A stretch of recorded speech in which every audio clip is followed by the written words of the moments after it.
And now we come to the end of today's program, the culminating presentation, Synergia SE, with the director Peter Reznichenko.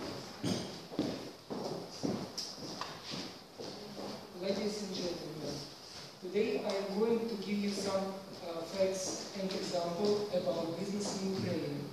You will further be able to use these facts and examples to make your own conclusions.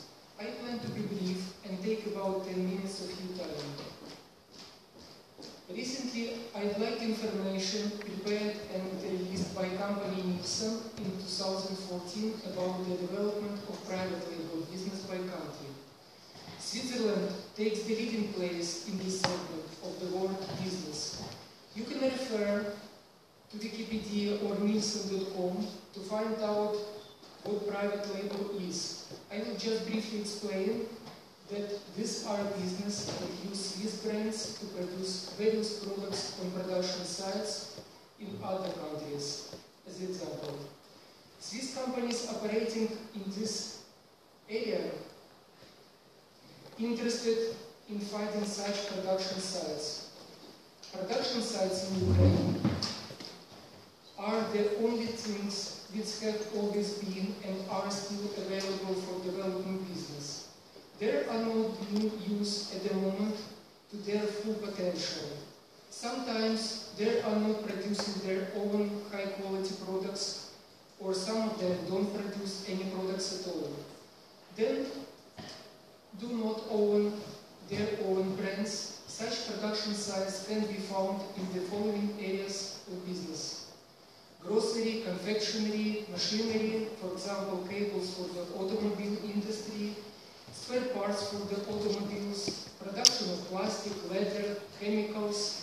There is a big potential for wood processing, niche pharmaceuticals production, engineering, design, for example, of power networks, design and production of glass facades for buildings. A good example of the last is company Stekloplast from Dnieper.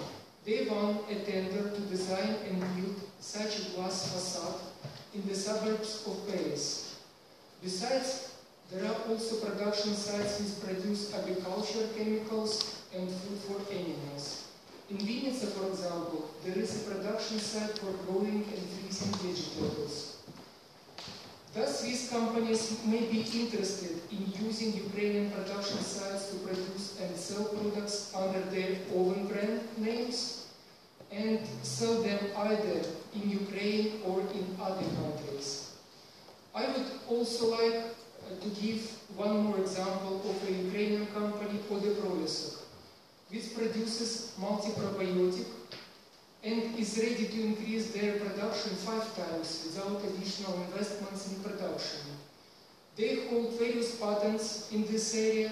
They have modern certified labs and production. They also have know-how to grow useful bacteria with concentration of 10 to the 13th degree. Their products are absolutely harmless. Speaking about our company as exclusive distributor of Swiss company R&M in Ukraine, it must be noted that we have broken some sales records in Ukraine.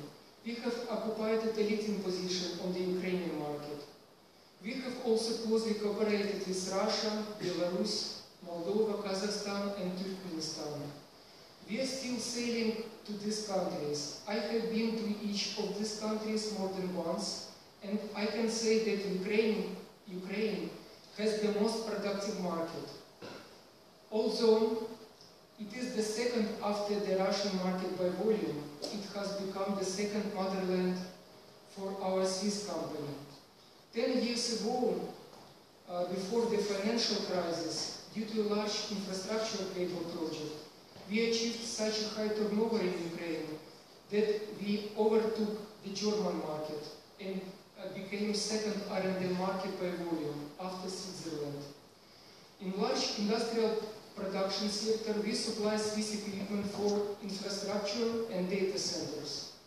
Among our clients are the Tech, Metinvest, Arcelor and many others.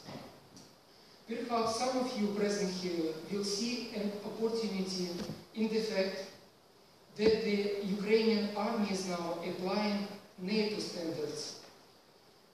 Our Swiss partner is an expert in this area of cable networks. These products are like roads which are needed everywhere, but our roads are the roads for communication and data transmission. Our global clients are the companies which you can see on the next slide. We have been involved in the project practically in every sphere of economics. To maintain our image as a Swiss company and to strengthen our relationship with clients, we often bring our best clients to Switzerland to get them acquainted with R&M production. Since 2007, 86 partners have visited R&M in Switzerland. At the end of last month, we brought 4 of our customers to the R&M plant in Vidziko. These people represented large industrial businesses, utilities and local governments, which moved to Zaporizhia from Donetsk. I can make a conclusion that Zaporizhia is now becoming an important center of regional governing as an alternative to Donetsk. Like many businesses in Ukraine today, our company is now facing the challenge to utilize our stock and office more efficiently, as we provide for bigger business turnover. Therefore, we are also looking for additional business partners that together with us will be able to strengthen the company position on the Ukrainian market in any of these areas: production, supply, services or engineering. Before I go, I would like to wish you luck. May all your plans come true and may Swiss companies feel comfortable and have fruitful cooperation on the Ukrainian market. Thank you.